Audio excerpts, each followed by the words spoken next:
Hey everybody, how's it going? It's Malik here, and today I wanted to go over the basics of MobCatcher. For those of you who've never seen anything about this plugin before, it's about 2 years old, it's been pretty popular on BucketDev, and now it's on Spigot for the first time. Basically, the whole premise of the plugin is to be able to capture a mob, get it as a spawn egg, and then be able to spawn it back with all of its unique characteristics saved and recalled. So to get started, go over to our chest here. I'm going to go ahead and grab our eggs, which is the capture item, redstone, which is the default item cost. I'm going to go ahead and grab this sign for later. So to capture a mob, you can either throw an egg at it, or you can hit it directly. And when you do, you'll notice that 5 redstone has been taken out of my inventory, and now I successfully have this egg here. And when I spawn it back, this sheep retained its color, it's going to retain its health and its age, and whether or not it's sheared, all of these things for the different types of mobs.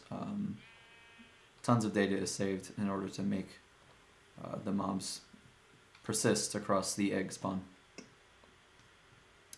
So like I said, you'll notice that every time I capture a mob, 5 redstone dust is taken out of my inventory, and that's what I call the item cost. It's completely configurable. You can set the item cost to whatever you want for each mob type individually, or you can do it so that all the peaceful mobs and all the hostile mobs have the same cost as each other. It's a much simpler way to set it up. You can do either of those in the config file. You can also charge players in-game currency via Vault, if you happen to have that on your server, or obviously you can make it free. There's also a configurable % chance that the mob will be captured every time you try and capture it. Right now it's set to 100%, that's the default, but you can set this on a per mob basis as well.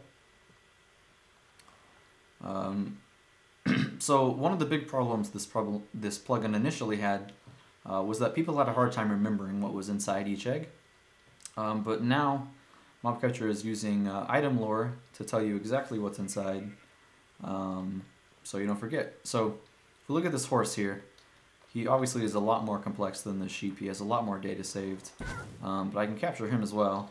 And when we look at the item lore, you can see his ID number, which doesn't really matter unless you want to just use that to remember it yourself.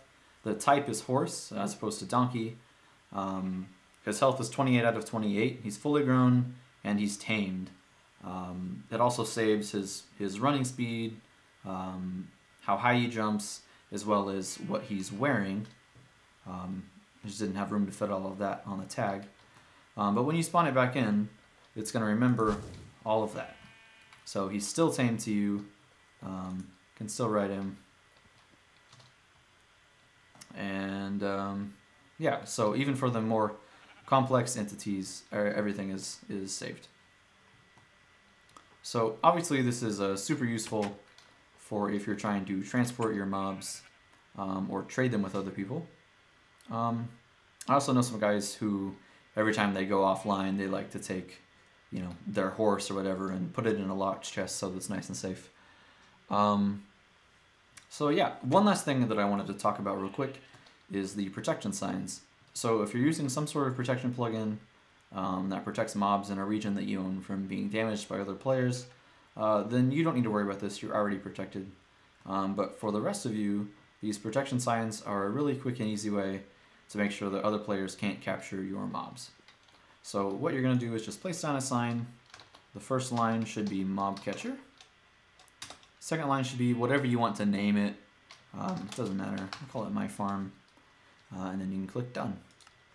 And so you can see it created a sign. It's got my name on it, it's got what I named it, and the default radius in the config file is 10. So 10 blocks in either direction. Nobody is going to be able to capture mobs here except for me. If they try it, I'll tell them that the area is protected, but I can still capture here like normal, and I'm the only one. So that's it for the basic rundown. Keep in mind that not all of these features are available in the lite version. Thank you guys so much for all the support I've received over the past 2.5 years. You guys are amazing. Links in the description if you actually got here directly from YouTube and you're not on Spigot already. If you have any questions about MobCatcher or about Spigot premium resources, please PM me. I'd be more than happy to talk to you. If you like the plugin, be sure to let me know what you think and leave a review. Thanks for watching. See you guys later.